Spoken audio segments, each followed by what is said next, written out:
전에 이제 우리 교회 분은 아니신데 모르는 어떤 분이 책을 놓고 간 것 같아요. 우리 작은 도서관이라고 이렇게 돼 있으니까 책을 놓고 간 것 같아요. 이제 동화책.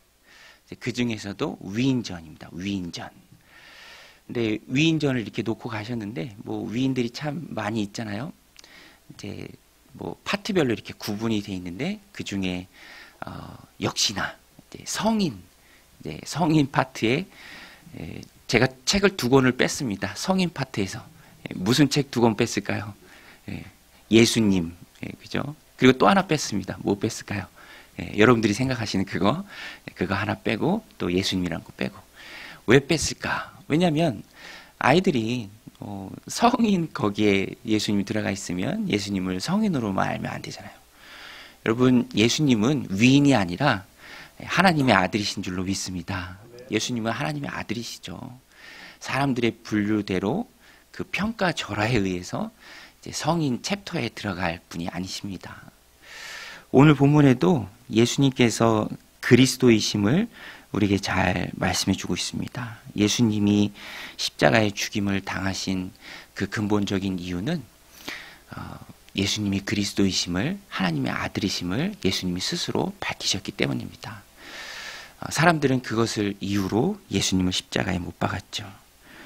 오늘 말씀 63절, 64절에 보면 예수께서 침묵하시거늘 대제사장이 이르되 내가 너로 살아계신 하나님께 맹세하게 하노니 내가 하나님의 아들 그리스도인지 우리에게 말하라. 예수님이 밝히 말하십니다. 64절 앞부분에 보면 예수께서 이르시되 내가 말하였느니라. 예수님은 위인도 아니시고요. 4대 성인 중에 한 분으로만 가둬둘 분이 아니십니다. 예수님은 하나님이시고 그리스도시죠. 우리가 믿는 하나님은 삼위일체의 하나님이십니다. 성부, 성자, 성령 삼위일체의 하나님을 우리가 믿죠. 오늘 예수님이 그리스도이심을 예수님께서 스스로 말씀하시고 또 오늘 말씀이 우리에게 말하고 있습니다. 이 말씀을 오늘 우리들 삶 가운데 어떻게 적용해야 할까요? 저는 이 말씀을 보면서 예수님이 하나님의 아들이시다라고 했을 때 사람들이 신성모독이라고 한 이유는 예수님이 사람이시기 때문에 그렇게 말한 것이죠. 그런데 예수님은 우리가 너무 잘 알고 있는 것처럼 완전한 사람이시면서 또 무한하신 하나님이십니다.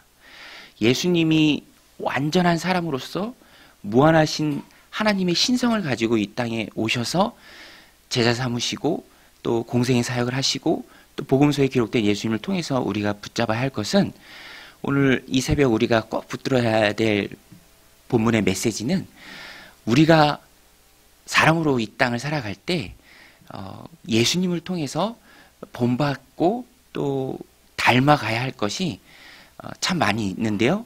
오늘 본문도 그것을 우리에게 말해주고 있습니다. 예수님이 하나님이시죠. 또 우리가 사람으로서 예수님을 통해서 본받고 닮아가야 될 모습이 많이 있습니다. 그것을 사람이신 예수님, 그러나 무한하신 하나님이신 주님께서 우리에게 잘 보여주고 있습니다. 오늘 본문에 그 모습이 잘 나와 있어요. 첫 번째는 사람들이 거짓 증언을 해도 예수님께서는 입을 열지 않으셨어요. 오늘 말씀 62절에 보면 대제사장이 일어서서 예수께 묻되 아무 대답도 없느냐, 이 사람들이 너를 치는 증거가 어떠하냐 하되. 그렇지만 그 사람들이 예수님께 대해서 고발하는 그 증거는 다 거짓 증거입니다. 59절에도 가서 보면 대제사장들과 온 공회가 예수를 죽이려고 그를 칠 거짓 증거를 찾으매. 거짓 증언으로 예수님을 모함하고 또 코너에 몰아넣을 때도 예수님께서는 입을 열지 않고 잠잠하셨습니다. 또 오늘 말씀 67절에도 가서 보면 조롱과 모욕을 당하셨을 때도 예수님은 잠잠하셨습니다. 맞서지 않고 잠잠하셨죠. 67절, 68절에 가서 보면 이에 예수의 얼굴에 침 뱉으며 주먹으로 치고 어떤 사람은 손바닥으로 때리며 이르되 그리스도야 우리에게 선지자 노릇을 하라. 너를 친 자가 누구냐 하더라. 사람들이 거짓 증거로 예수 그리스도를 사형에 해당할 자라고 모함하고요. 또 주님께 모욕을 하고 침을 뱉고 주먹으로 치고 또 조롱할 때에도 우리 주님께서는 맞서지 않고 잠잠하셨습니다. 사람이신 예수님께서 보여주신 오늘 이 모습이 우리가 예수 그리스도를 마음에 모신 그리스도인으로 이 땅을 살아갈 때 닮아야 할 모습이라고 저는 생각합니다. 그리고 오늘 우리에게 주는 귀한 메시지라고 믿습니다. 예수님께서 그냥 참으신 게 아니죠. 예수님은 사명의 길을 가셨기 때문에 십자가를 지셔야 하기 때문에 그것이 아버지 하나님의 뜻이기 때문에 가진 모욕과 조롱과 핍박과 모함과 거짓 증거를 할지라도 묵묵하셨고요. 잠잠하셨습니다. 맞서지 않으셨어요. 보라, 세상 죄를 지고 가는 어린 양이로다. 이 사도 이제 세례 요한의 표현처럼 예수님께서는 잠잠한 어린 양으로 사람들의 핍박과 조롱과 하나님이신 예수님에 대해서 이렇게 행할지라도 주님께서는 잠잠하셨습니다. 맞서지 않으셨습니다. 오늘 우리에게 주는 메시지가 참 커요. 우리는 억울한 일 당하면 참지 못하잖아요. 길길이 나설 때가 참 많이 있습니다. 물론 그럴 수 있죠. 그러나 분명한 하나님 주신 나의 사명이 있고 내가 그리스도인으로서 이웃을 위해 구원받아야 할 한 영혼을 위해 공동체를 위해 가족을 위해 영적 가족을 위해 지체를 위해서 어느 때에는 잠잠하고 맞서지 않고 억울한 일이라 할지라도 예수님처럼 이 모습처럼 넘겨야 할 때가 있다라는 것입니다. 신기하게도요. 참고 인내하고 버티고 견뎌내고 묵묵히 감당해낼 때 그때 비로소 이깁니다. 이겨요. 예수님께서도 말씀하시죠. 64절에 예수께서 이르시되 내가 말하였느니라 이렇게 그리스도이심을 인정하십니다. 그리고 그 다음에 승리를 예수님께서 말씀하세요. 그러나 내가 너희에게 이르노니 이후에 인자가 권능의 우편에 앉아있는 것과 하늘 구름을 타고 오는 것을 너희가 보리라. 이 심판대에 대한 말씀이죠. 예수님이 묵묵히 계신다고 지는 게 아닙니다. 맞서지 않는다고 패배하는 게 아니에요.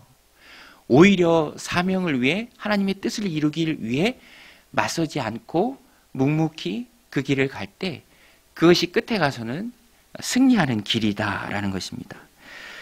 오늘 우리가 보고 배우고 또 붙잡아야 할 메시지도 그것입니다. 여러분, 지혜는요, 끝을 보는 거예요. 끝을 보고 싸우는 것이 지혜죠. 누군가 어떤 제안을 합니다. 또 어떤 계획을 함께 됩니다.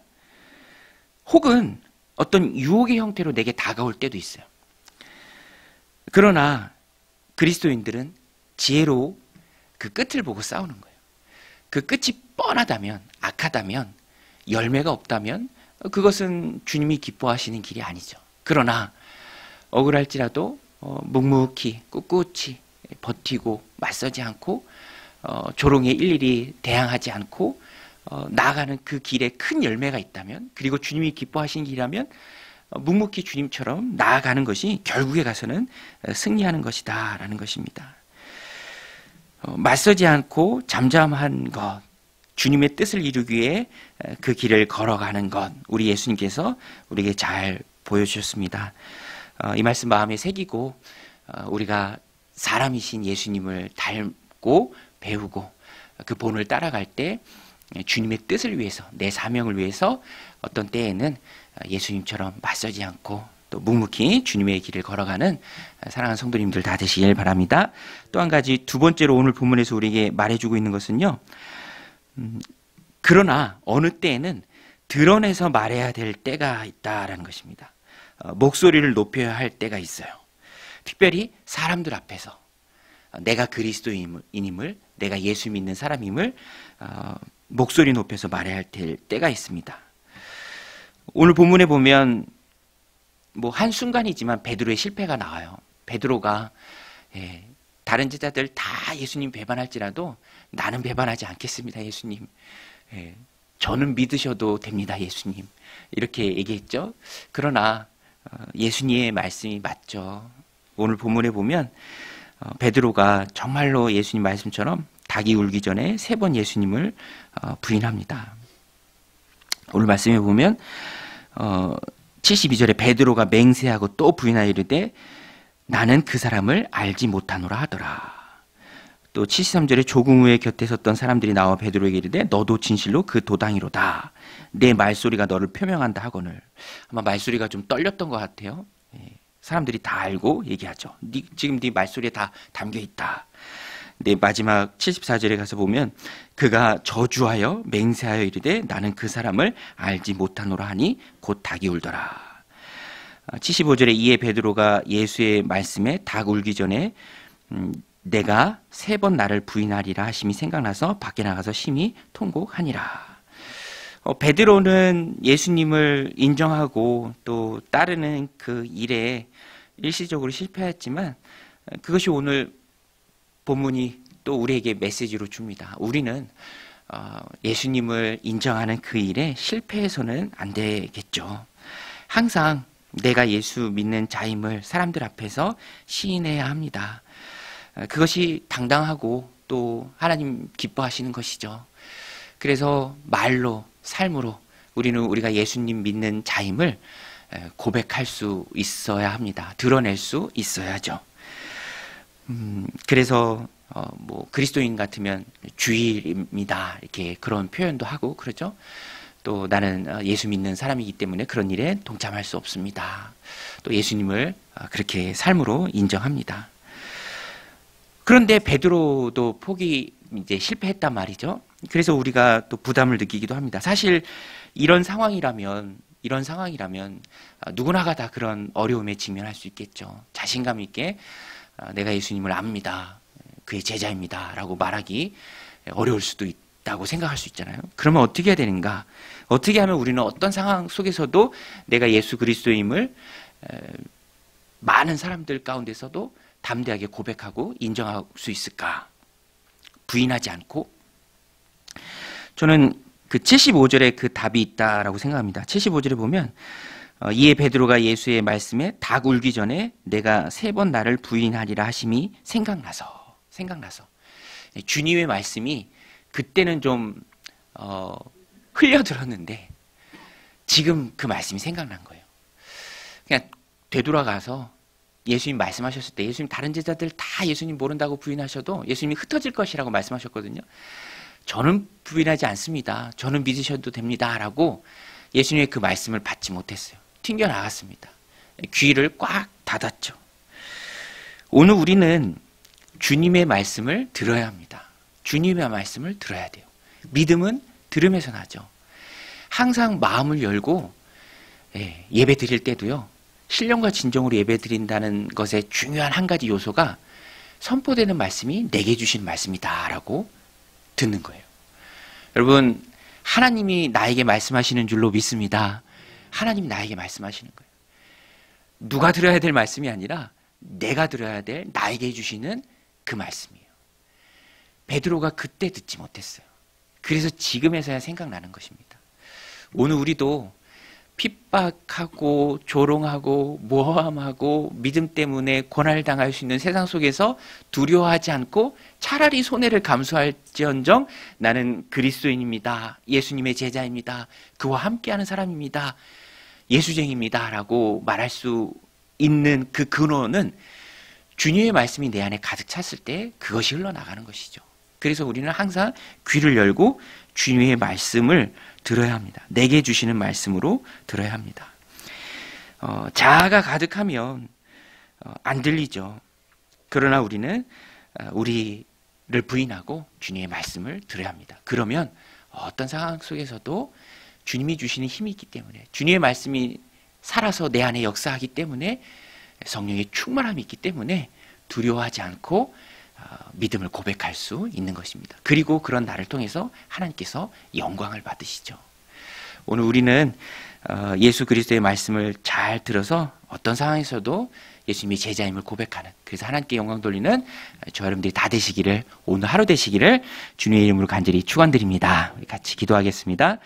하나님 아버지, 오늘 세겹줄 기도의 첫날로 모여서 기도하게 하심에 감사를 드립니다. 주님께서 은혜 부어주시고 또 당겨주셨기 때문에 우리가 이렇게 기도 제목 들고 주님 앞에 나와서 기도할 수 있는 줄로 믿습니다. 하나님, 우리가 오늘 하루 예수님 닮게 하여 주시옵소서.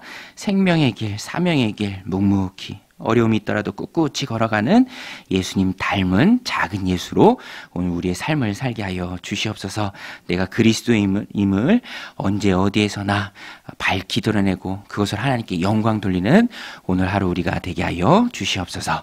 예수님의 이름으로 감사하며 기도드리옵나이다. 아멘. 오늘 새벽